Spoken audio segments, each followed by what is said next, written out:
की याद आते ही हम तो खो जाते ख्वाबों में।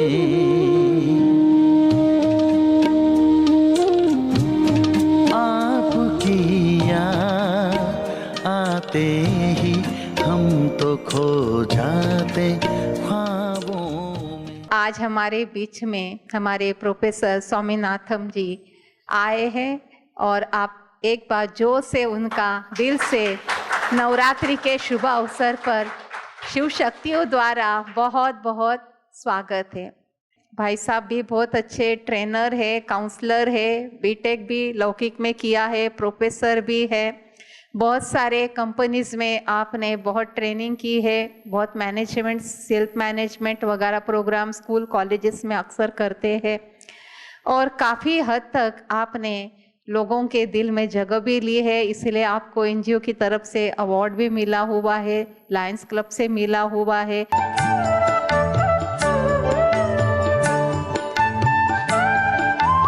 ओम शांति। सभी प्यार से बोले ओम शांति, ओम शांति। थोड़ा मुस्कुरा कर बोलिए ओम शांति। आप सब कैसे हैं? सॉरी, बीके से तो बिल्कुल पूछना नहीं चाहिए और शिवमणि के इतने यंग बच्चों से तो बिल्कुल नहीं पूछना चाहिए, सॉरी। लेकिन क्योंकि काफ़ी दिनों के बाद, महीनों के बाद मिले ना, तो एक बेसिक प्रोटोकॉल होता है। तो बाबा मुरली में एक बहुत सुंदर जवाब देते इसका कि बाई चांस कोई बीके को पूछे ना आप कैसे हो, तो मुरली में हाँ, अभी मैं फिर से पूछूंगा आप सब कैसे हो, तो क्या कहेंगे? खुशहाल हैं और फरिश्तों जैसे चाल है। ठीक है, आप सब कैसे हैं? देखिए, बहुत अच्छा, बहुत अच्छा।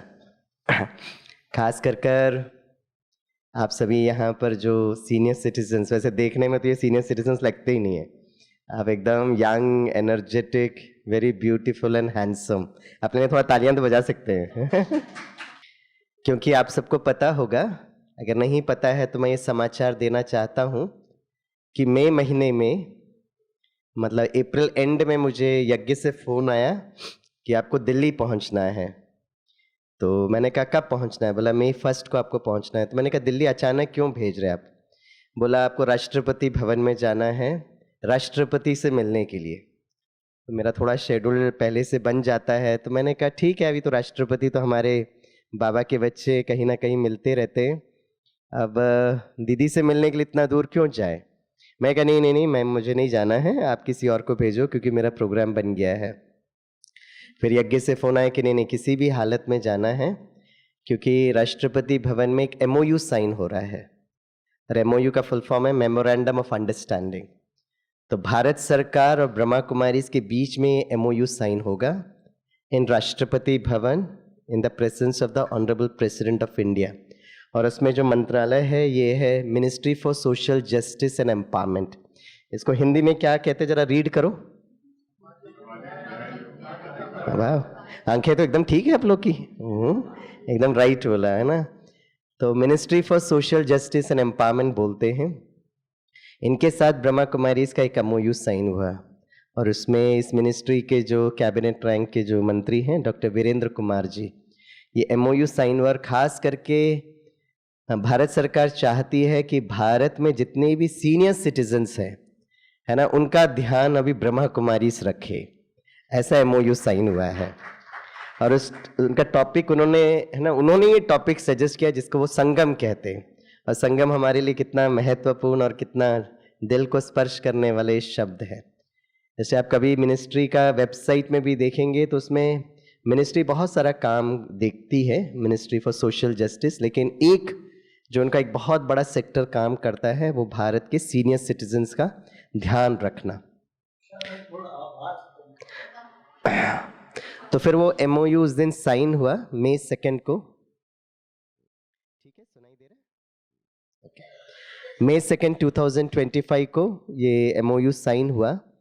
और फिर उसके बाद जो 17 अगस्त 2025, 17th of August, ORC में इसका लॉन्चिंग भी हुआ।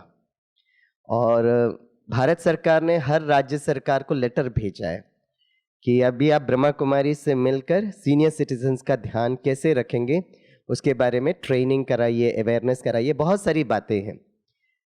तो हमको ये लगा, और उसके लिए बहुत सारी मीटिंग्स अभी हर दिन कुछ ना कुछ चलता रहता है कि हर राज्य में किस तरह से इसका लॉन्चिंग हो, किस तरह से हम प्रोग्राम करें, क्योंकि बहनों के लिए भी एक नया सब्जेक्ट है, तो कैसे करें, क्या करें, तो उसकी बहुत सारी रूपरेखा तैयार हो रही है।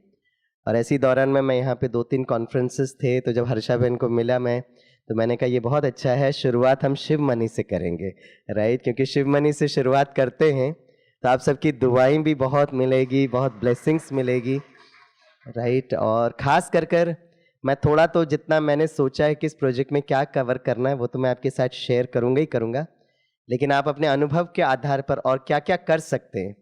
आप में से कितनों को ये शुभ भावना है कि, है ना, भारत का हर सीनियर सिटीजन संतुष्ट, समृद्ध और स्वस्थ रहे? वो जरा हाथ उठाओ। वाह, है ना, कितना सुंदर शुभ भावना है ना, क्योंकि आप जो हैं बहुत भाग्यशाली हैं, क्योंकि आप बाबा की गोदी में बैठे हैं।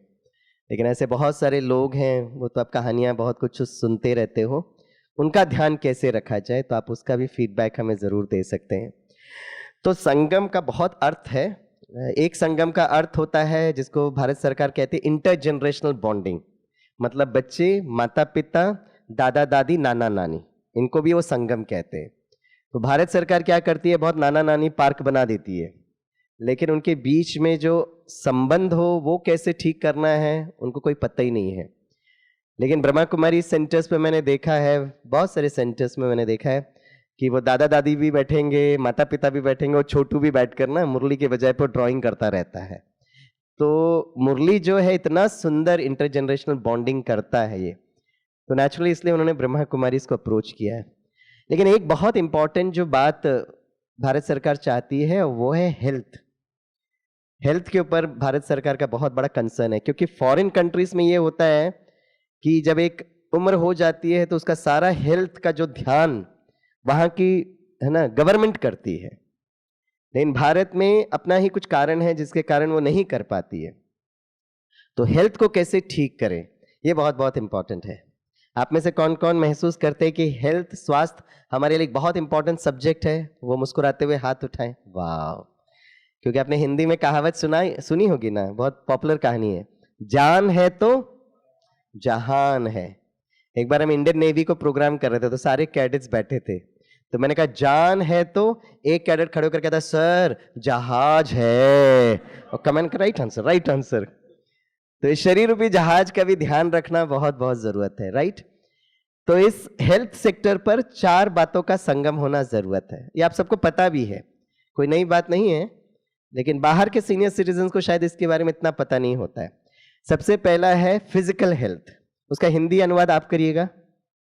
फिजिकल हेल्थ का हिंदी अनुवाद आप करिए, शारीरिक स्वास्थ्य। दूसरा है मेंटल हेल्थ, मानसिक स्वास्थ्य। तीसरा है सोशल एंड इमोशनल हेल्थ।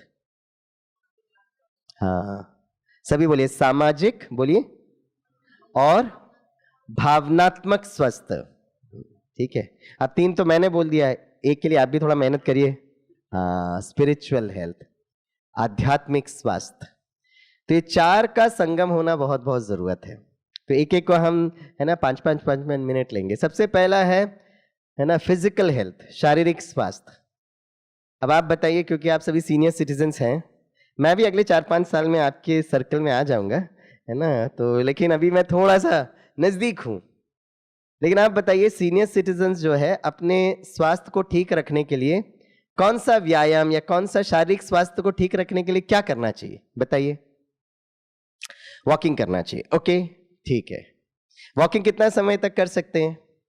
70 वर्ष नहीं, आधा घंटा, पौन घंटा तो ठीक है, मैं एज की बात कर रहा हूँ। 70 ईयर्स, 80 ईयर्स, 90 ईयर्स, 100 ईयर्स, हाँ, जब तक कर सकते हैं। लेकिन यूजुअली अगर एवरेज देखें जाए सर जी, तो कितना समय तक हम वॉकिंग कर सकते हैं, है ना? कौन कौन सतयुग में आना चाहेंगे वो हाथ उठाएं। सभी आएंगे। सतयुग में हमारी जीवन आयु कितनी होगी? 150 वर्ष। तो उसका संगम पर ही हमको प्रैक्टिस करना पड़ेगा। तो संगम युग पर भी हम एटलीस्ट 150 नहीं तो 125 वर्ष तो रहने का संकल्प कर सकते हैं, राइट? संगम युग में जितना समय बाबा के साथ रहेंगे उतना हम पुरुषार्थ कर सकते हैं। तो अगर मैं आपको ये विजन देता हूं 125 वर्ष का बुजुर्ग भाई या बहन, वो कौन सा व्यायाम कर सकता है? 125 इयर्स की बात कर रहा हूं। वॉकिंग, चलो आपकी भावना बहुत अच्छी है, लेकिन एक एक्सरसाइज जो जीवन के अंत समय तक हम कर सकते हैं, और वो है ब्रीदिंग। ब्रीदिंग, श्वास। हाँ, अगर हमने डीप ब्रीदिंग अभी से करना आरंभ किया है, तो भाई साहब ने जैसे बोला 125 वर्ष में भी आप वॉकिंग कर सकते हो, क्योंकि आपके लंग्स में उतनी शक्ति होगी। तो ब्रीदिंग, वैसे आप कहेंगे स्वामी में हर पल हर क्षण हम ब्रीदिंग तो कर ही रहे हैं, लेकिन डॉक्टर्स के हिसाब से what is important is deep breathing.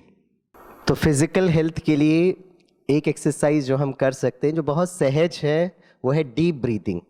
कहते हैं कछुआ जो है ना, वो डीप ब्रीदिंग करता है, और इस कलयुग के समय पर भी वो 150 वर्ष रहता है।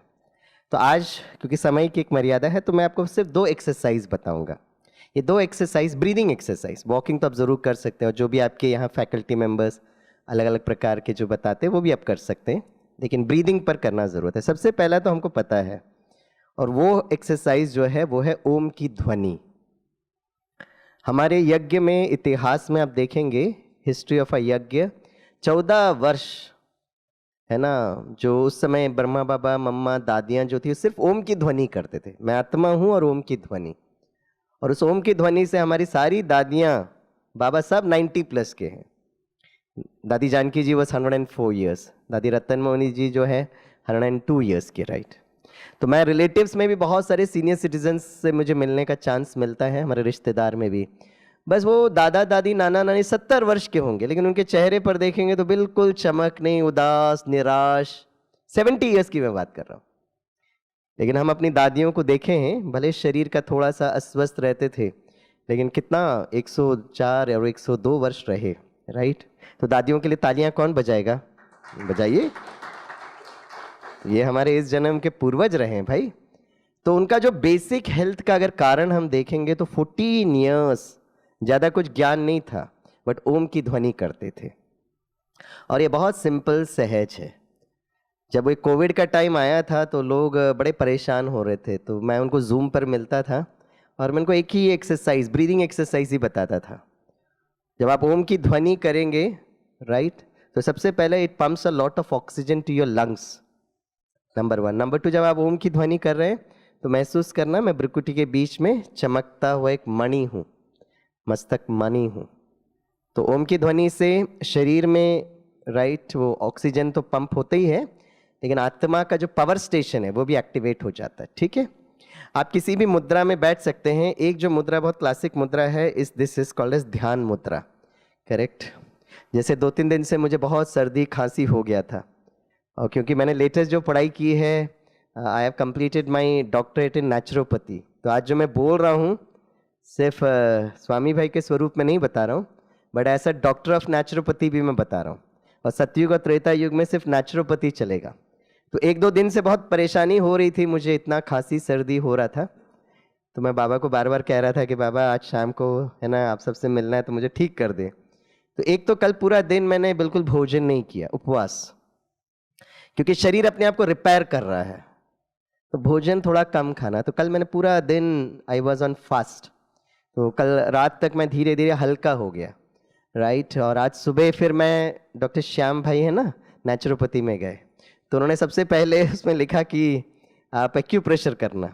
तो भाई के पास गए तो उनके पास एक मशीन था, बाप रे, यहाँ पर इतना जोर से उसने लगा कि मैं चिल्लाने लगा, क्योंकि यहाँ पे जो होता है ना, these are our nerve endings, इसलिए आप देखेंगे एक्यूप्रेशर वाले लोग यहाँ पर बहुत ज़्यादा प्रेस करते हैं, क्योंकि ये हमारा नर्व एंडिंग्स है।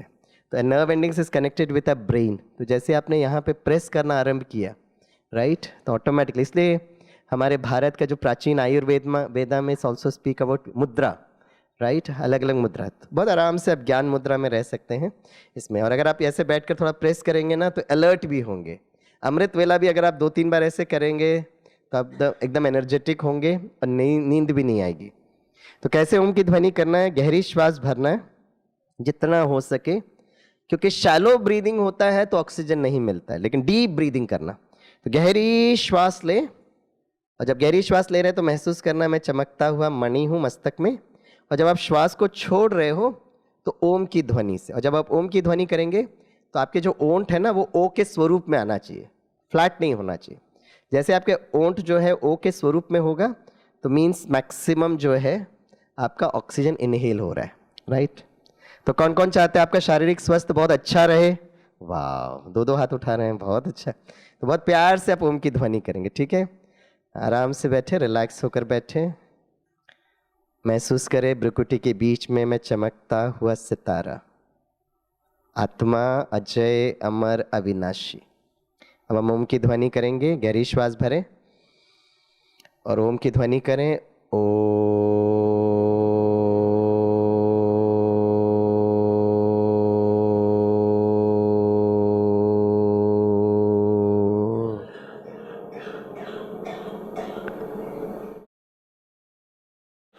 रिलैक्स। आप अपने लंग्स की कैपेसिटी के हिसाब से कर सकते हैं। Be very comfortable and easy. हम 3 बार करेंगे, तो पहला हो गया, दूसरी बार गहरी श्वास भरें। ओ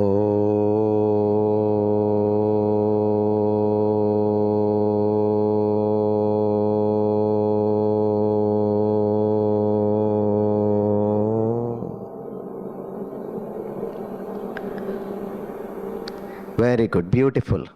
तीसरी बार करेंगे, ध्वनि के साथ महसूस भी करना कि भ्रुकुटी के बीच में मैं चमकता हुआ सितारा। लास्ट बार करें, गहरी श्वास लें। ओ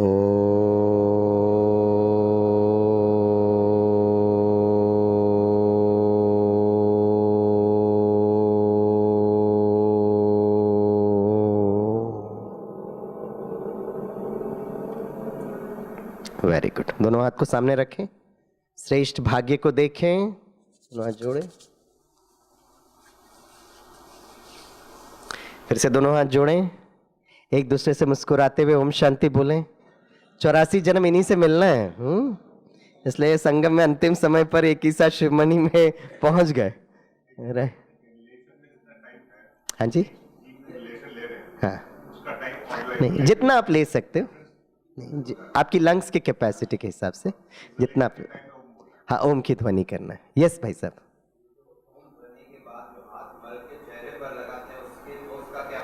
बस ये है कि जब आप कर रहे हो तो it's just connecting your positive energy, बस पॉजिटिव एनर्जी की बात है और थोड़ा अलर्ट होने की बात है। वैसे इसका कोई साइंटिफिक कारण तो बताते नहीं है, राइट। तो बस more important than that is कि आपका मन और बुद्धि कितना वो आत्मा को देख रहा है।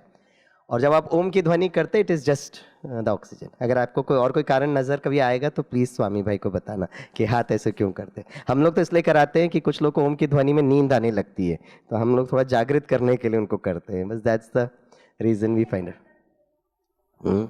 ओम की ध्वनि से थोड़ा लोग जाग जाते हैं ना वसुधा बहन, फिर इसके बाद फिर बाद में भी कर सकते हैं, ठीक है। अच्छा, अब आप, एक बहुत इंपॉर्टेंट क्वेश्चन था कि हम कितनी बार करें, दैट्स अ इंपॉर्टेंट क्वेश्चन। कितनी बार करें, तो इसका एक स्टैंडर्ड फॉर्मूला है, आपका इस जन्म का कितना शरीर का उम्र है उतना टाइम आपको करना पड़ेगा। अगर आप 40 वर्ष के हैं तो आप बहुत भाग्यशाली हैं, सिर्फ 40 बार करना है। अगर आप 60 वर्ष के आ गए तो आपको you have to do it 60 times. लेकिन एक साथ नहीं करना, यू कैन ब्रेक इट, है ना। खाली पेट रहे, आप सुबह 10-20 बार कर सकते हैं, शाम को 10-20 बार कर सकते हैं, और रात को सोने के पहले आप कर सकते हो, राइट। ओम की ये ध्वनि आप करें, राइट, थोड़ा भोजन करने के बाद, तो आपको बहुत गहरी नींद आएगी, ठीक है। तो आप एज जितना है उतना time you have to do, लेकिन एटलीस्ट 50% तो आप जरूर करें, ताकि 125 वर्ष में भी आप वॉकिंग कर सकते हैं, है ना। अगर आप कहेंगे आपको टाइम नहीं मिलता है तो आपको एनर्जी कहाँ से आएगी। That is the first exercise. Second exercise जो बहुत इंपॉर्टेंट एक्सरसाइज है, and that is anulom vilom exercise. ये एक्सरसाइज बहुत इंपॉर्टेंट एक्सरसाइज है। तो इसको राइट हैंड ऐसे रखना है ना, राइट नॉस्ट्रिल को प्रेस करना और लेफ्ट नॉस्ट्रिल से श्वास को लेना, फिर धीरे से नॉस्ट्रिल को बंद करना और राइट नॉस्ट्रिल से एक्सहेल करना, फिर राइट नॉस्ट्रिल से इनहेल करना और लेफ्ट नॉस्ट्रिल से एक्सहेल करना। ओके। अब ये एक्सरसाइज जब हम बीकेस को बोलते हैं तो 1-2 दिन करेंगे, फिर आप बोर हो जाएगा, अरे क्या है, श्वास लेना श्वास छोड़ना है बाबा कहते हैं बच्चे श्वासोश्वास मुझे याद करो, श्वासोश्वास मुझे याद करना। तो जब तक आप जो एक्सरसाइज, ये बाहर वालों के लिए तो हम अनुलोम विलोम करवा सकते हैं, लेकिन बीकेएस कराने के लिए जब तक उसमें दिव्यता नहीं आती है ना, बीकेएस को वो एक्सरसाइज करने में मजा नहीं आता है। ओम की ध्वनि सिर्फ करने में आनंद नहीं आएगा, लेकिन ओम की ध्वनि में आप कहेंगे मैं आत्मा हूं, तो फिर थोड़ा इंटरेस्ट आता है। तो एक्सरसाइज कैसे करना है? इस तरह से करना है, जब आप इनहेल कर रहे हैं तो आत्मा के 7 गुणों को इनहेल करना। राइट, सबसे फर्स्ट जो है आत्मा ज्ञान स्वरूप है। तो जब आप इनहेल करेंगे तो ज्ञान को इनहेल करना।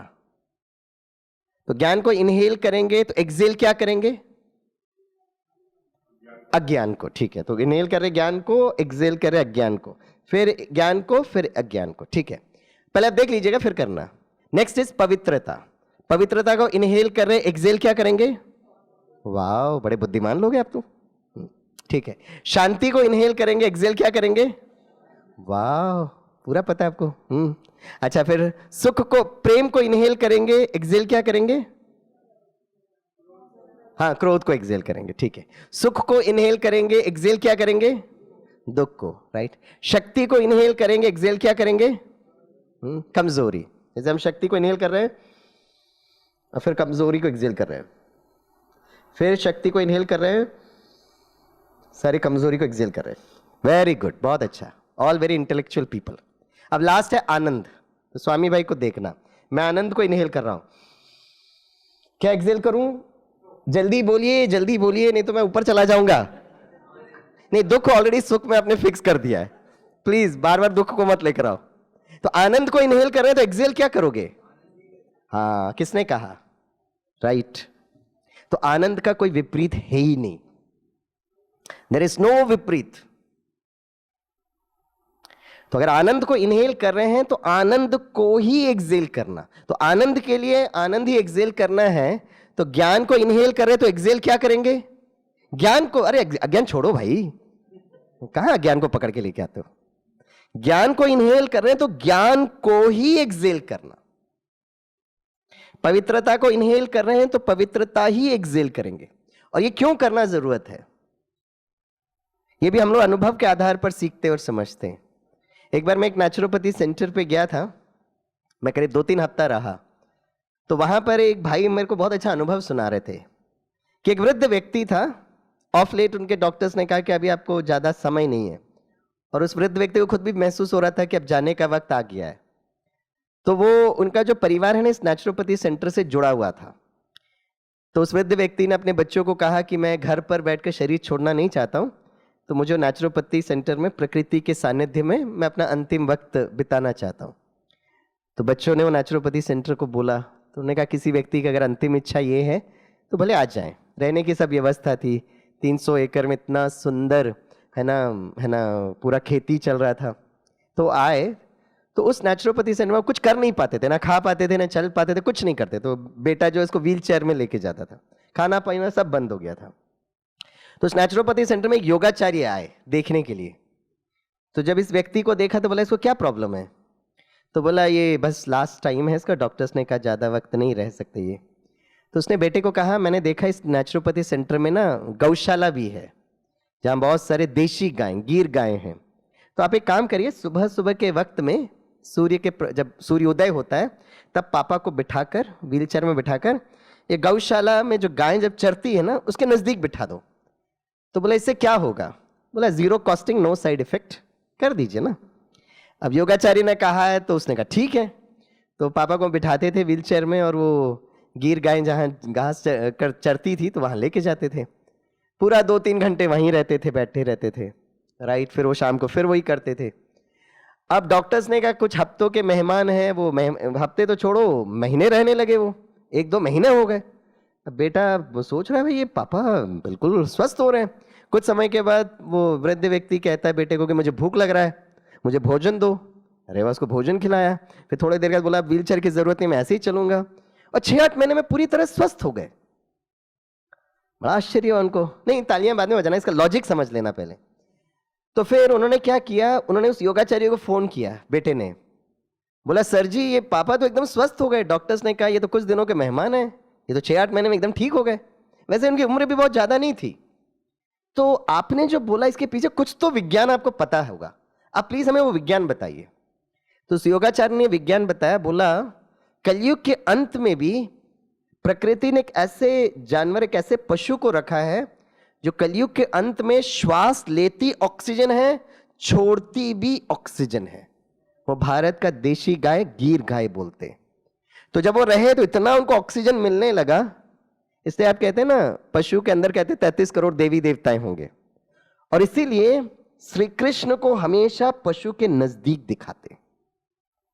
अभी हम इस बार योगा डे में हम रशिया गए थे, तो अपने यज्ञ में जितने भी स्वर्ग के फोटोग्राफ्स बने हैं, it's all designed in Saint Petersburg.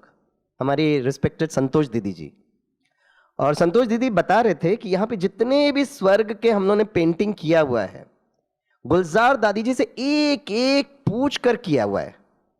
ऐसा नहीं कि कुछ भी पेंटर को कुछ भी मन लगा तो बना दिया, ऐसा नहीं है। और फिर उसमें एक वो भाई पेंटर भाई ने क्या किया था, श्री कृष्ण का फोटो बनाना था तो गायों के नजदीक बना दिया और गुलजार दादी जी को दिखाया। तो गुलजार दादी ने कहा नहीं नहीं नहीं, श्री कृष्ण जो है सत्युग का प्रिंस है, वो गायों के बीच में क्या करेगा। ये गाय और श्री कृष्ण ये भक्ति मार्ग में बताते हैं, और अभी इसलिए बताते हैं क्योंकि उसका कुछ ना कुछ कारण होगा, और कारण उस योगाचार्य ने बताया, तब हमें समझ में आया। इसलिए फिर संतोष दीदी जी को गुलजार दादी ने कहा श्री कृष्ण को आप पैलेस में दिखाइए, गायों को दिखाने का मन भी कर रहा है अगर आपको तो थोड़ा सा दूर दिखाइए पैलेस। तो उन्होंने फिर उसके हिसाब से पेंटिंग किया। तो अगर हमको इसी तरीके से करना है तो हार्डवेयर कब ठीक होगा। ऑक्सीजन लेना ऑक्सीजन छोड़ना वो तो गीर गाय देशी गाय करती है। वैसे वेटनरी डॉक्टर्स से आप पूछेंगे तो उनके पढ़ाई वढ़ाई में कुछ है ही नहीं, तो वो मानने को तैयार भी नहीं होते। चलो उनकी बात अलग है, बहुत चीज़ वो मानते नहीं है, लेकिन हम क्योंकि बाबा के बच्चे हैं तो हम इसको महसूस कर सकते हैं। तो ऑक्सीजन को इनहेल करना, ऑक्सीजन को एक्सेल अगर हम करना आरंभ करेंगे तो सतयुग में रोग करके चीज होगा ही नहीं। तो उसका जो ट्रेनिंग जो है अभी हम इस संगम युग पर करें, तो हार्डवेयर में वो करने के को सॉफ्टवेयर में करना पड़ेगा। तो ज्ञान को इनहेल करना, एक्सेल क्या करेंगे, वाओ, अज्ञान अज्ञान छोड़ दो। तो इस तरीके से आप करें। कितनी बार करना है, हाँ तो अभी मैं ज्यादा आपको आपकी उम्र के हिसाब से, हाँ करेक्ट। तो चलो एक बार आप कर सकते हो, आराम से बैठे, भ्रुकुटी के बीच में चमकता हुआ सितारा, और हाथ को ना ऐसे ही नहीं रखना है, हाथ ऐसे रखेंगे तो आपका हाथ दुखेगा। So let your right hand जो है ना यहाँ पे टिकना चाहिए ताकि आपको दर्द ना हो। राइट नॉस्ट्रिल को प्रेस करें, लेफ्ट से इनहेल करें। जब लेफ्ट को इनहेल कर रहे हैं लेफ्ट से, तो महसूस करना मैं आत्मा ज्ञान को इनहेल कर रहा हूं।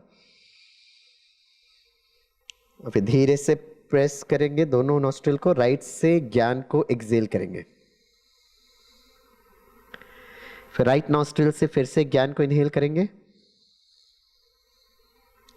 लेफ्ट नॉस्ट्रिल से ज्ञान को एक्सेल करेंगे। तो ज्ञान हो गया, अब ज्ञान गुण और शक्तियां करेंगे। राइट, गुणों को इनहेल करिए लेफ्ट से, राइट से एक्सेल करिए गुणों को,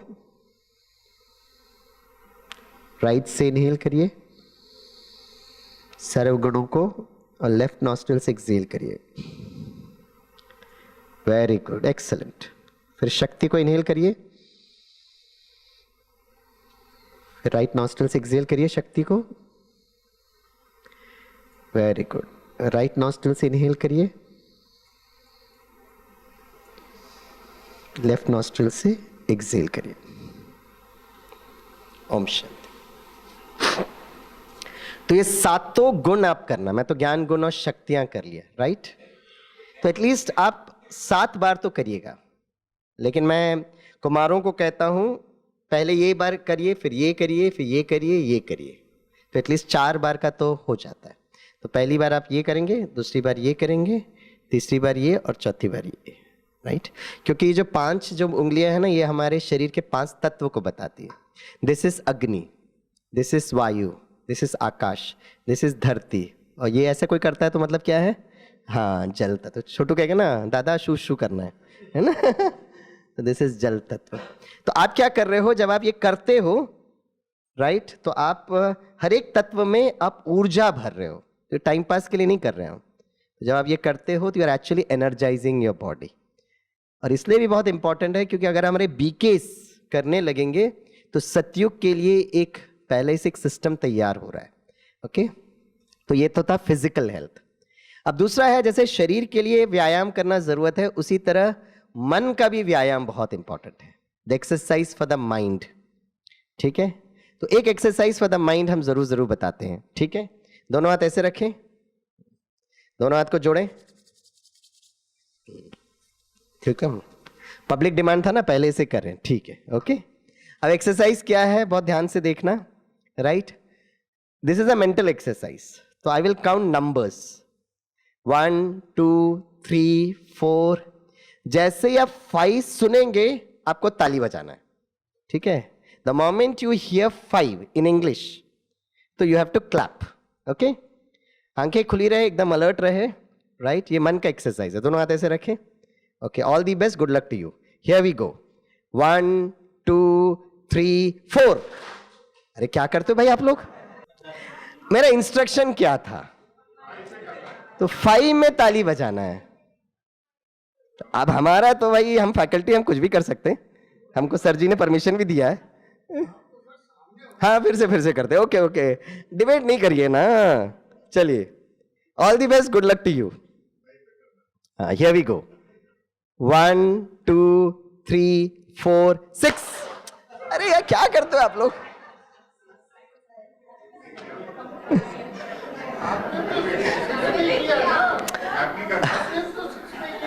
अरे मैं फैकल्टी हूं भाई, मैंने आपके लिए बोला था।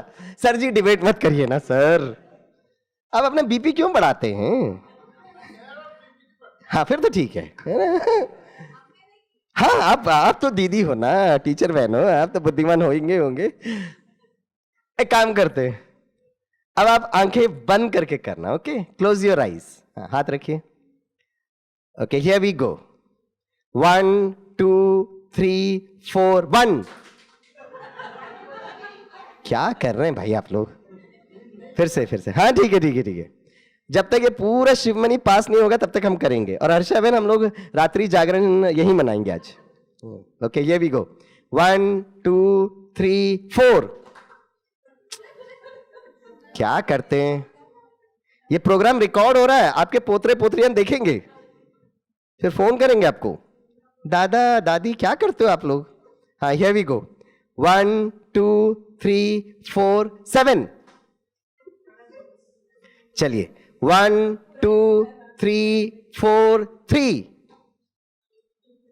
1 2 5। वाह, बहुत सारे लोग मैंने देखा। अब भाई तालियां बजाइए। 5 5 5 5 5। हाँ, बस। अच्छा बताइए, आपकी जो कार्य कुशलता थी कब ज्यादा थी, आंखें बंद करके कि आंखें खोल करके? आंखें बंद करके। तो एक बार मैं छोटे छोटे बच्चों को मैं ट्रेनिंग कर रहा था एकाग्रता के ऊपर। तो मैंने कहा, बच्चों है ना, एकाग्रता बढ़ाने के लिए क्या करना चाहिए? बोला, सर प्रेयर करना चाहिए, प्रार्थना करना चाहिए, मेडिटेशन करना चाहिए। मैं कहा, अच्छा ये मेडिटेशन करते वक्त आंखें बंद करना चाहिए कि आंखें खोलना चाहिए? बोला, सर हमारी टीचर कहते हैं आंखें बंद करो, लेकिन हम एक आंख खोलते जरूर हैं। तो टीचर, हाँ आंखें बंद कर। तो मैंने कहा, अच्छा बच्चों बताइए, आपको एकाग्रता सबसे ज्यादा जरूरत कब पड़ता है? बोला, सर जब हम पढ़ते हैं। तो पढ़ते वक्त आंखें बंद करके पढ़ते कि आंखें खोल करके पढ़ते? बस आंखें खोल करके। पापा को एकाग्रता की जरूरत है? हाँ जी। कब? बोला, जब वो गाड़ी चलाते हैं। तो मैंने गाड़ी चलाते वक्त आंखें बंद करके कि आंखें खोल करके? Sir eyes open sir. मम्मा को एकाग्रता की जरूरत है? हाँ जी। मैंने कहा कब? बोला, जब मम्मा भोजन बनाती है सर। एकाग्रता की बहुत जरूरत है, कभी नमक डालना भूल जाती है, कभी बहुत नमक डालती है। अब मम्मा बड़ी प्यारी है, आंखें खोल करके भोजन बनाते। मतलब हमें हर कर्म करना है आंखें खोल करके। लेकिन हमारा मन सबसे जागृत या एकाग्रता सबसे ज्यादा होता है जब हम आंखें बंद करते। इसलिए मेंटल एक्सरसाइज के लिए ये एकाग्रता बहुत जरूरत है। तो एकाग्रता क्या है?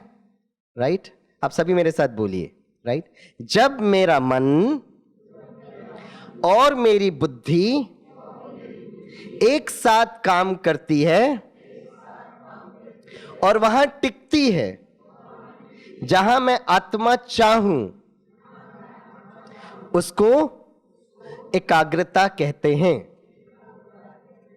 अब इंग्लिश में बोलिए, when mind and intellect works together and it stays where the soul decides, it is called concentration. अब इतनी दूर हम केरला से आए हैं तो खाली हाथ तो नहीं छोड़ेंगे, आपको थोड़ा मलयालम सिखा कर जाएंगे। अभी सभी मलयालम बोलिए, एंडे मनस्सुम, थोड़ा जोर से बोलिए, एंडे मनस्सुम बुद्धियुम ഒരുമിച്ച് പ്രവർത്തിച്ചിട്ടുണ്ടെങ്കിൽ। क्या हो गया? पता है शिवमणि के भाई बहन क्या सोच रहे हैं? अच्छा हो गया केरला में जन्म नहीं लिया, ये तो क्या क्या सीखना पड़ता। हेलो, ये आत्मा की जन्म जन्मांतर की कहानी है। आत्मा कोई भी जन्म कहीं पर भी जन्म ले सकती है। अगर संगम पर बहुत खुशी से अगर मलयालम बोलेंगे तो कोई ना कोई जन्म केरला में एक अच्छे परिवार में आप टिंग टिंग टिंग करके डाउनलोड होंगे। गुस्से से बोलेंगे तो ऐसे ही परिवार मिलेगा। सारा खेल ऑटो मोड जीपीएस में काम होता है। मतलब अगर हमारे एनर्जी को बढ़ाना है तो कभी ये नहीं कहना कि मुझे सब कुछ पता है और लर्निंग को स्टॉप करना। कुछ नया चीज सीखते रहना, पढ़ते रहना। बाबा के ज्ञान को मनन करिएगा, कुछ नया एक्टिविटी सीखिएगा। ऐसा नहीं कि मैं अभी सीनियर सिटीजन हो गया हूं। जितना आपने शरीर को और मन को एक्टिव रखा उतना एनर्जेटिक होंगे। हमारी दादियां 101 इयर्स में इतना मेगा प्रोग्राम कैसे कर पाती थी? शरीर और मन को एनर्जेटिक, क्रिएटिव रखते थे। ठीक है। और एक सुंदर एक्सरसाइज जो बाबा कहते हैं, मन का एक्सरसाइज बाबा कहते हैं, और वो है 5 स्वरूपों का अभ्यास। तो मन इस ऑडियो, बुद्धि इस वीडियो। तो छोटा बच्चा एलकेजी में जाता है ना, तो टीचर उसको पढ़ाती है, ए फॉर एप्पल। बाबा 90 वर्ष हो गए और देखो शिवमणि के भाई बहन, ए फॉर एप्पल। क्या करते हो आप लोग भाई? तो आत्मा बोलना चाहिए ना, एप्पल कहां से उठा के लेकर आए? कमाल है आप लोग। हाँ, अभी मैं फिर से बोलता हूं, कोई ए फॉर एप्पल नहीं बोलेगा, आत्मा बोलना चाहिए ना। A for, B for bat ball नहीं बोलना, बी फॉर। बाबा शिवमणि के बच्चों का फोल्डर ओपन हो रहा है। सी फॉर कैट नहीं बोलेगा, सी फॉर कनेक्शन। डी फॉर, हाँ ये परफेक्ट याद है। ई फॉर, ज्यादा बुद्धि नहीं लगाई, ई फॉर एंड, खत्म, ओम शांति। करेक्ट। तो जैसे ही मैडम कहती है ए, वो बच्चे को ध्वनि आता, ए फॉर, फिर वो एप्पल का वो दृश्य देखता है। फिर मैडम क्या करती है, एक्सरसाइज बुक लेती है, 2 कैपिटल ए लिख कर देती है, होमवर्क फॉर टुमारो, कल 2 पेज ए लिख कर आना। और सारा रात मम्मा बैठ के लिखती रहती ए ए ए ए। इसलिए आप लोगों की मेमोरी इतनी अच्छी है। 2 बच्चे हैं, 2 पोतरा पोतरी हैं, तो कितनी बार, 4 बार तो आपका रिवीजन हो गया होगा। संस्कार, हाँ संस्कार। तो सतयुग में जो होने वाला उसका संस्कार अभी हमें मन बुद्धि पे करना है। इसके लिए बाबा कहते हैं बच्चे 5 स्वरूपों का अभ्यास करो। तो पहले ऑडियो करेंगे, फिर वीडियो, फिर एक्शन। ओके, हाँ बोलो पहला स्वरूप, बोलिए आप मेरे साथ बोलिए, पहला स्वरूप। आप पहला स्वरूप बोलिए। पहला स्वरूप अनादि स्वरूप, दूसरा स्वरूप आदि स्वरूप, तीसरा स्वरूप पूज्य स्वरूप, चौथा स्वरूप ब्राह्मण स्वरूप, 5वां स्वरूप। अब ये ऑडियो हुआ। मन बुद्धि के लिए क्या करना है, अब उसका अगर मेरे पास पीपीटी वीपीटी होगा तो मैं चित्र दिखा दूंगा। तीसरा है संस्कार, एक्शन। तो एक एक्सरसाइज मुझे बहुत अच्छा लगता है, राइट। हाँ, तो जब मैं कहूंगा 1 तो आप सभी पहला स्वरूप, ट्विंकल ट्विंकल लिटिल स्टार करिए, 1। ठीक है। दूसरा राइट, आदि स्वरूप, सत्युगी विश्व महाराज एंड विश्व महारानी, विजय का तिलक लगाइए, वेरी गुड। तीसरा स्वरूप मंदिरों में पूज्य स्वरूप, ठीक है। चौथा स्वरूप वर्तमान ब्राह्मण स्वरूप, 5वां स्वरूप फरिश्ता। अब घर, कौन सा घर? अरे इतना जल्दी भी क्या है भाई, इतनी सेवा पड़ी है, ये सब करके आराम से जाइए। Okay, here we go. 1, अच्छे से चमको ना, कुछ लोग चमकी नहीं रहे, अच्छे से चमको। जितना हाई एनर्जी होगी ना, आत्मा जब शरीर छोड़ेगी ना तो हाई एनर्जी होगी, तो शिव बाबा ब्रह्मा बाबा के नजदीक। उतना जितना हाई एनर्जी उतना श्री कृष्ण के नजदीक जन्म लेगी। ये सारा खेल एनर्जी का है। हाथ नीचे रखिए। तो कौन कौन श्री कृष्ण के नजदीक जन्म लेना चाहेंगे वो हाथ उठाओ, तो अच्छे से चमको ना। Right, very good. दूसरा स्वरूप विजय का तिलक। तो जब विजय का तिलक लगा रहे हैं ना तो अपने आप को सतयुग में लेकर जाना, विश्व महाराजन विश्व महारानी की गद्दी में बिठाना। और जब विजय का तिलक लगा रहे हो तो नारायणी नशा होना चाहिए। अब यहां पे कुछ लोग लगा दो लगा दो लगा दो, अरे क्या लगा दे? चेहरे में इतना तेज आना चाहिए ना। हाँ, विजय का तिलक लगाइए। Wow, right. तीसरा स्वरूप पूज्य स्वरूप। हर एक को दुआएं दीजिए, ब्लेसिंग्स। एक बार मैं छोटे छोटे बच्चों को 5 स्वरूप सिखा रहा था, तो मैंने कहा मंदिरों में जाकर सबको दुआएं दो। अब बच्चों को समझ में नहीं आता मन बुद्धि से कैसे मंदिर जाना। मैंने कहा मंदिर भक्त वक्त छोड़ो, अब स्वामी सर को दुआएं दो। चुटके चुटके बच्चे थे, अब सारे लोग दुआएं देने। मैंने कहा एक लड़का ना छोटू ऐसे कर रहा था, तो मेरे नजर पड़ गई। मैंने कहा क्या कर रहे हैं आप? बोला अंकल मैं आपको दुआएं दे रहा हूं। मैंने कहा आपने क्या दुआएं दी मुझे? बोला अंकल हमने आपको ये दुआएं दी कि आपके सर में थोड़ा बाल आ जाए। मैंने कहा वाह। मैंने गारंटी करता है अंकल इस जन्म का नहीं तो अगला जन्म का गारंटी है। मैंने कहा अगला जन्म तो अगला जन्म।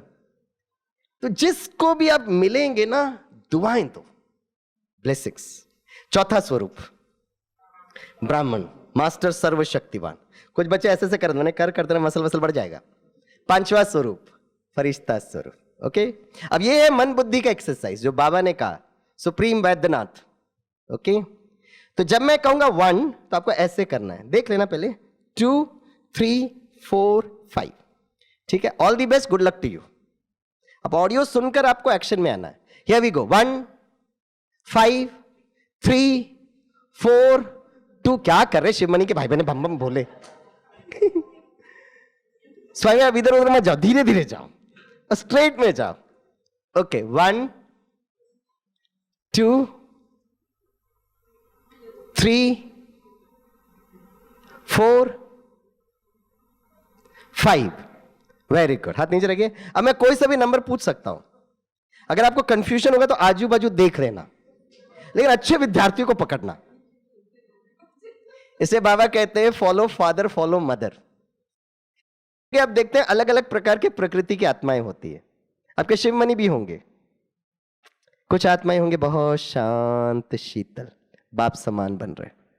कुछ भाई बहने होंगे, संस्कार है ना सबके, उनको देखना है जो धीरे धीरे बाप समान बन रहे हैं।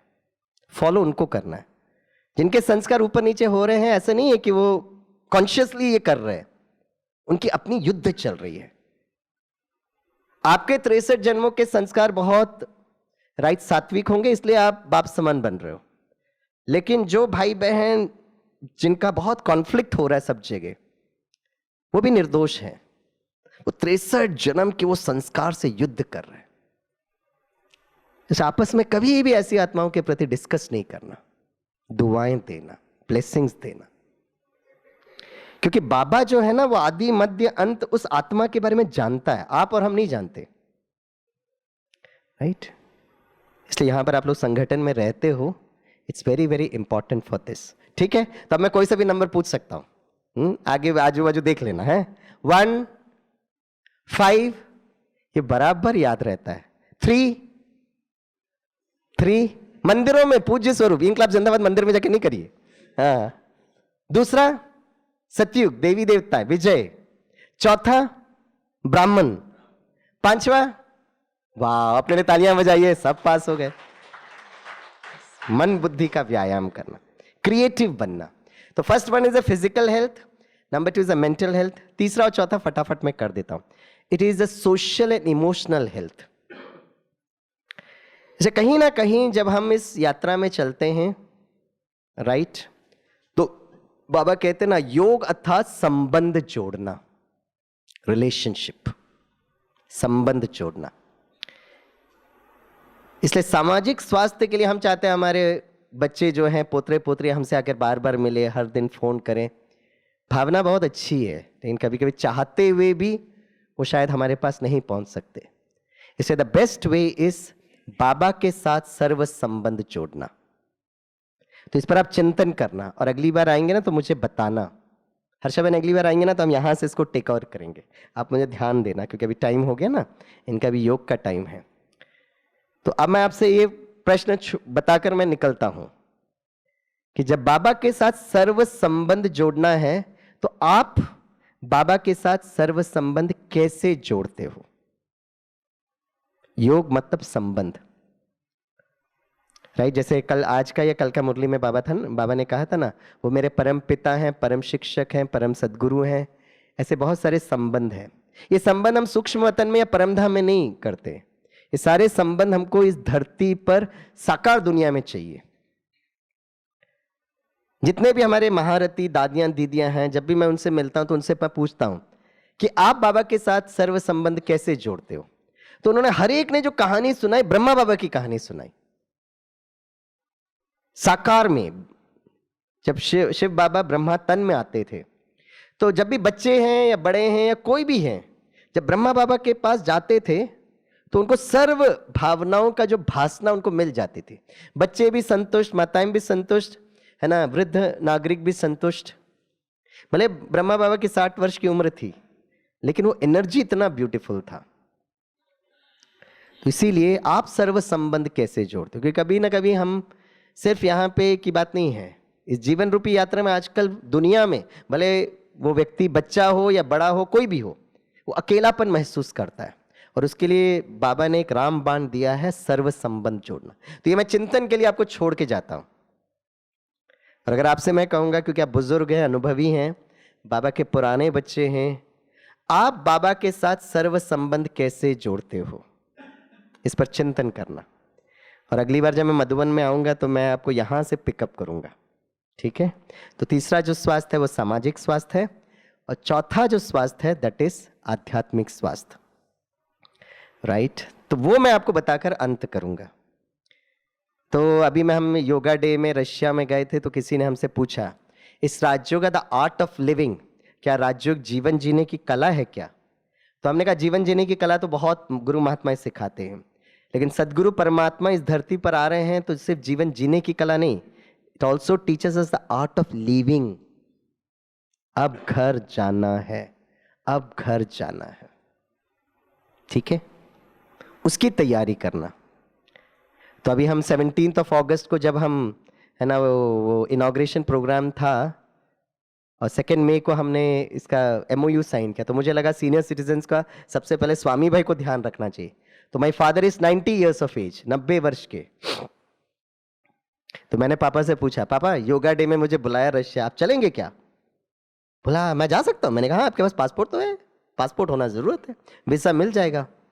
तो मैंने वहाँ सेंट पीटर्सबर्ग मॉस्को में कहा कि मैं अपने पापा को लेकर आ सकता हूँ। तो बोला कितना उम्र है? बोला 89 क्रॉस हो गया, 90 में आ रहा है, तो 90 का बर्थडे गिफ्ट देना चाहता हूँ। बोला पापा कैसे हैं? मैंने कहा बाबा के बच्चे हैं, बाबा उनको चलाएगा। मुझे इतना अच्छा लगा, पापा ने वो दृढ़ता का संकल्प लिया। At the age of 90 years वो इतनी दूर आए खास योगा डे के प्रोग्राम के लिए। बाबा के पक्के बच्चे हैं वो, राइट? तो इस तरीके से अगर हम आत्मा दृढ़ संकल्प करें तो हम कुछ भी कर सकते हैं, राइट? लेकिन आध्यात्मिक स्वास्थ्य के लिए एक चीज हमको करना चाहिए, वो मैं एक उदाहरण के द्वारा बताकर मैं अंत करूंगा। मैं कुछ समय पहले यहां पर बनारस में गया था, Kashi. So Banaras is a very holy town of Bharat, और वहां पे बहुत सारे लोग होते हैं जो वृद्धावस्था में वहां पर आते हैं, और वहां बहुत सारे आश्रम बने हुए हैं, और वो चाहते हैं कि अगर हमने काशी या बनारस में अगर हमने अपना शरीर छोड़ा तो मोक्ष मिलेगा, राइट? तो ऐसे बहुत सारे आश्रम हैं। तो मैंने इंडिया टुडे में एक रिपोर्ट पढ़ा था, और जब मैं बनारस गया तो मैंने उसको वेरीफाई किया। उसमें एक आश्रम, बहुत फेमस आश्रम है, उसको मुक्तिधाम आश्रम कहते हैं। तो वहां जब वृद्ध लोग आते हैं, है ना, बीमार हैं या वृद्ध हो गए हैं, तो उनकी इच्छा होती है कि हम यहाँ पर मोक्ष पाएं। तो वहाँ के जो लोग होते हैं ना, वो इतना प्यार से उनकी पालना देते हैं, और उनकी मान्यता ये है कि अगर कोई व्यक्ति क्रिमिनल काम करता है तो उसकी भी अंतिम इच्छा पूरी करते हैं। अब ये लोग तो बड़े सात्विक लोग हैं, बड़े भावनात्मक लोग हैं, और ये अगर हमारे आश्रम पर आ रहे हैं तो इनका हमें कितना ध्यान रखना चाहिए। अब हुआ क्या, अब इतनी अच्छी उनकी मैसेज सारे तरफ चली गई कि बहुत भीड़ आने लगी, और उनके पास लिमिटेड कमरे थे। अब लिमिटेड कमरे हैं, इतने लोग अंतिम इच्छा मोक्ष के लिए आ रहे हैं, तो अब इसको मैनेजमेंट कैसे करें? तो उन्होंने एक मैनेजमेंट और स्ट्रैटेजी बनाया कि जिनको भी इस आश्रम में आकर शरीर छोड़ना है, मोक्ष पाना है, तो आपका स्वागत है, लेकिन एक कंडीशन का आप ध्यान रखेंगे कि जिस दिन आप चेक इन किए 1 हफ्ते के अंदर आपको ऊपर जाना पड़ेगा। 1 हफ्ते के अंदर अगर ऊपर नहीं गए तो वापस घर जाइए। कुछ तो मैनेजमेंट करना पड़ेगा ना, फिलॉसफी।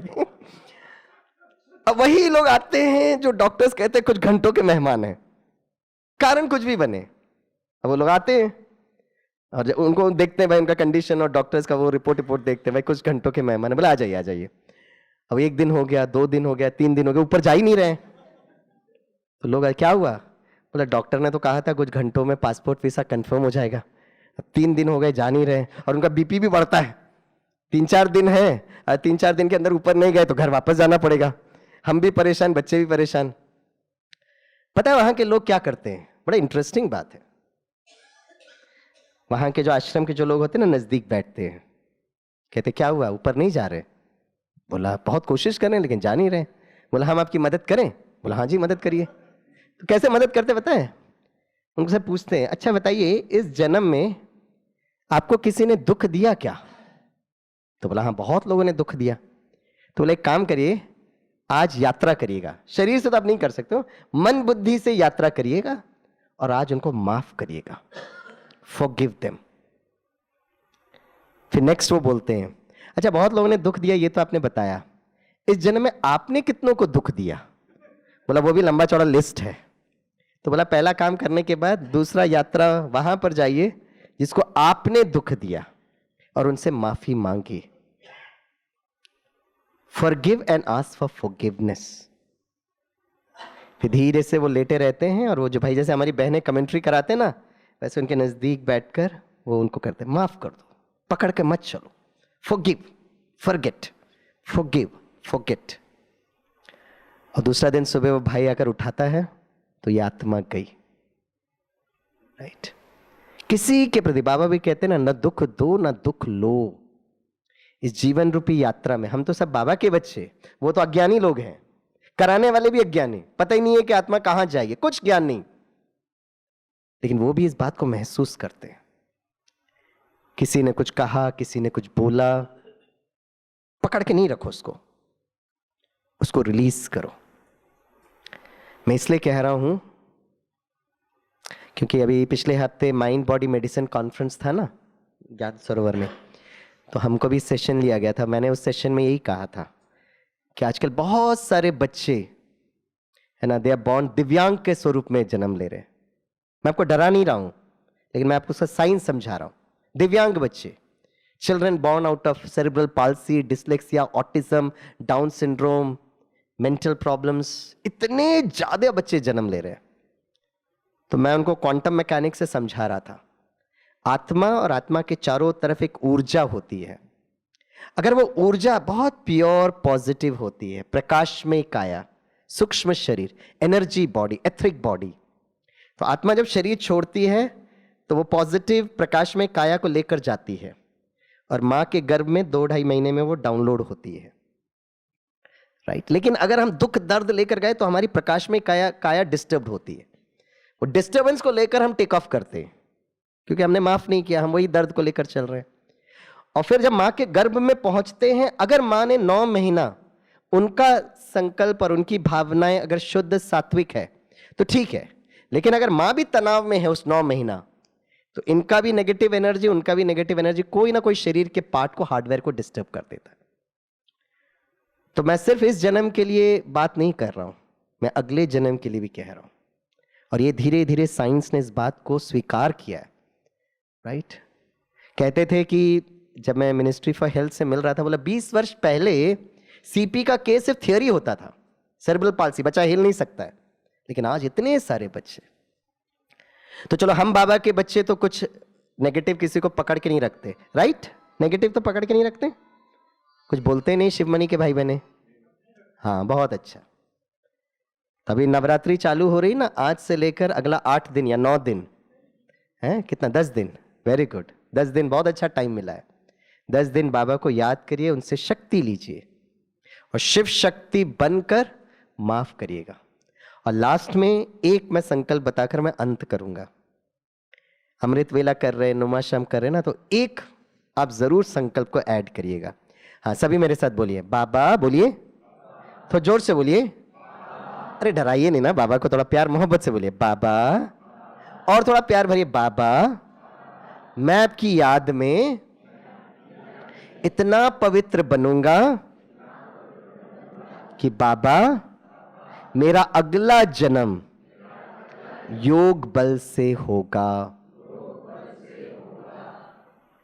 तो मैं आपको जाते जाते खुशखबरी सुना कर जाता हूं, राइट। हम लोग क्योंकि इतने लोगों से मिलते हैं ना, तो अक्सर हमको आज से 8-10 वर्ष पहले ऐसे लोग आते थे, हमको डिप्रेशन है, सुइसाइडल थॉट्स आते, तनाव है ना, हेल्थ खराब है, इसके लिए वो काउंसलिंग के लिए आते थे। लेकिन कोविड के बाद हमने देखा, और जैसे हमारी दादियां एडवांस पार्टी में गई, वो जो है ना चेंज हमने देखा।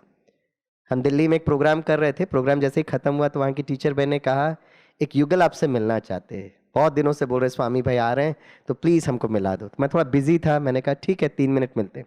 तो वो आए, तो मैंने कहा बताइए। बोला मैं बीच बीच में सेंटर पर आते हैं, हम दोनों थोड़ा क्लास वास भी सुनते हैं, रेगुलर नहीं आ पाते। मैं कहा वो सब तो ठीक है, आप क्यों मुझसे मिलना चाहते हो? बोला हमारी शादी होकर 3-4 वर्ष हो गई है। मैंने कहा अच्छा। तो बोला अभी हमारे माता पिता कहते हैं, इन लॉज कहते हैं कि हमें बच्चे को जन्म देना चाहिए। मैं कहा इसमें मैं क्या मदद करूं बताइए? बोला राइट, इसमें ये मदद चाहिए कि हम कोविड के बाद बच्चे को जन्म देना ही नहीं चाहते, क्योंकि कोविड के बाद इतना हलचल है और गवर्नमेंट भी कहती है कि भाई आजकल के ये जो बच्चे हैं उनको भी कोविड हो सकता है, एक्सेट्रा एक्सेट्रा। तो मैंने कहा ठीक है। तो बोला मुझे पता है मेडिकल विंग में आप डिवाइन गर्भ संस्कार कितने वर्षों से कर रहे हैं।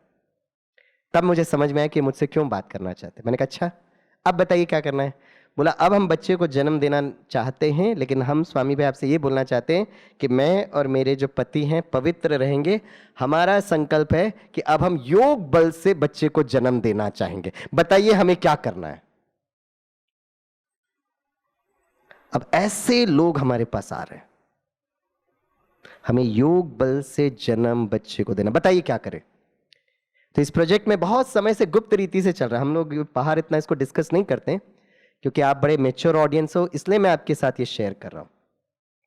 इस टीम में शिवानी बहन है, सूरज भाई ने ऐसे एक्सपेक्टेंट मदर्स के लिए कमेंट्री की है, हमारे आदरणीय उषा दीदी जी मधुबन के। तो मैं आने के 1 हफ्ते के बाद मधुबन की उषा दीदी का फोन आया, बोला स्वामी भाई मुझे कॉल आया आज। तो मैंने कहा बताइए। बोला मैं भगवत गीता में कहती हूँ ना पांडवों का योग बल से जन्म होता है, अब लोग मुझे फोन करके बता रहे हैं कि हमें एक ऐसा बच्चा चाहिए जो संपूर्ण स्वस्थ हो, योग बल से बच्चे जन्म देना, बताइए क्या करें? बाबा मुरली में कहता है कि बच्चे जब समय आएगा तब मैं आपको बताऊंगा, है ना? बाबा मुरली में कहते हैं ना, बच्चे पूछते हैं योग बल से बच्चे कब कैसे जन्म लेंगे, तो बच्चे जब समय आएगा मैं आपको बताऊंगा। ये बाबा के साकार महावाक्य।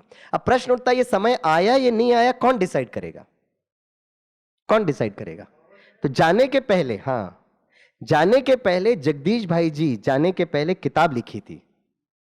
उस दिन चक्रधारी दीदी आमंत्रित भाइयों के भट्टी में कह रहे थे कि भाई साहब ग्लोबल हॉस्पिटल में बड़े बीमार थे, तो एक दिन मैंने उनके कमरे में देखा लाइट जल रहा है, रात 2-2:30 बजे। तो दीदी को लगा कि भाई साहब शायद कुछ ज़रूरत होगा इसलिए लाइट, तो देखा तो भाई साहब है ना ऐसे लेट कर कुछ लिख रहे हैं। बोले भाई साहब अभी भी आप क्या लिख रहे हैं?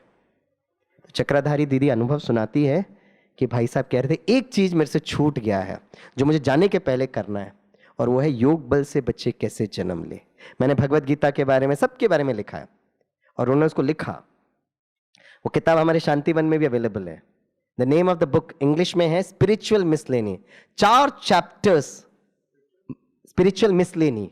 मिसलेनी का मतलब होता है जो लास्ट में कुछ सामान बच गया ना, उसको मिसलेनियस आइटम्स कहते हैं। स्पिरिचुअल मिसलेनी बोलते हैं उस किताब को, इतनी मोटी किताब है। 4 पेजेस में आदरणीय जगदीश भाई जी ने योग बल से बच्चे जन्म लेने की बात कही है, राइट।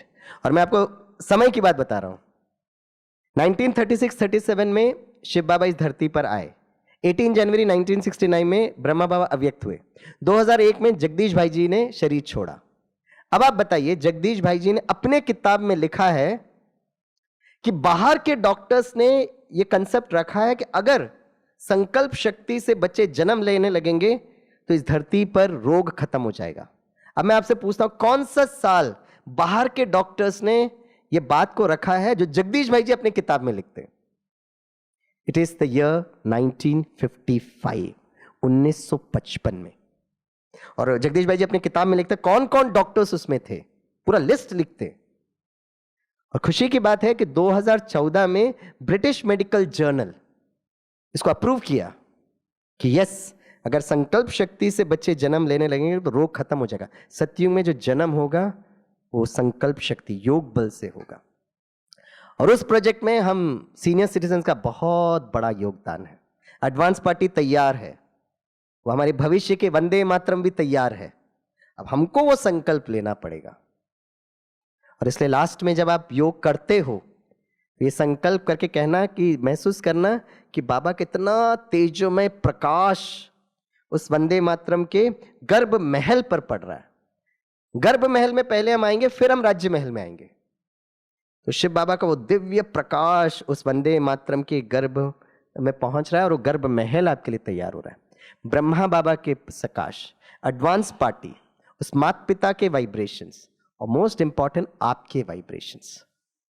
इसलिए अब वो वक्त आ गया है। इसलिए ऐसे ही कोई प्रोजेक्ट भारत सरकार ने नहीं दिया है, इसके पीछे बहुत बहुत रहस्य। ये तो हम 2008 से इस पर काम कर रहे हैं, धीरे धीरे स्टेप बाय स्टेप।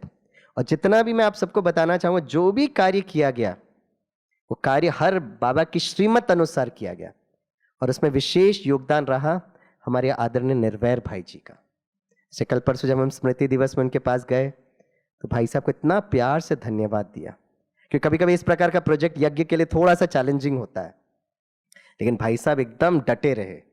बोला अगर जेल में जाकर हमारे भाई बहनें सेवा कर सकते हैं तो क्या गर्भ है ना, जेल को गर्भ महल नहीं बना सकते क्या? इसलिए ये संकल्प आपको जरूर जरूर ऐड करना पड़ेगा, ठीक है?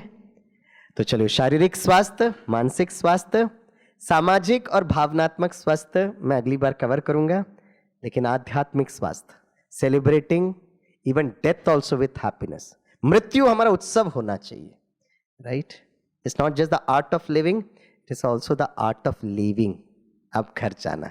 आप सभी का मैं बहुत बहुत दिल से धन्यवाद देता हूँ। Thank you very much. आपने बहुत प्यार से पार्टिसिपेट किया, बहुत उमंग उत्साह के साथ पार्टिसिपेट किया। आप सभी का बहुत बहुत दिल से धन्यवाद। ओम शांति। चलिए जाते जाते आपको थोड़ा रशियन सिखा देता हूँ। हाँ, सभी बोलिए, मेरे बाबा, मीठे बाबा, प्यारे बाबा, शुक्रिया बाबा। ये दादी जानकी जी का मंत्र था। तो अब मैं इसको रशिया में बताता हूँ।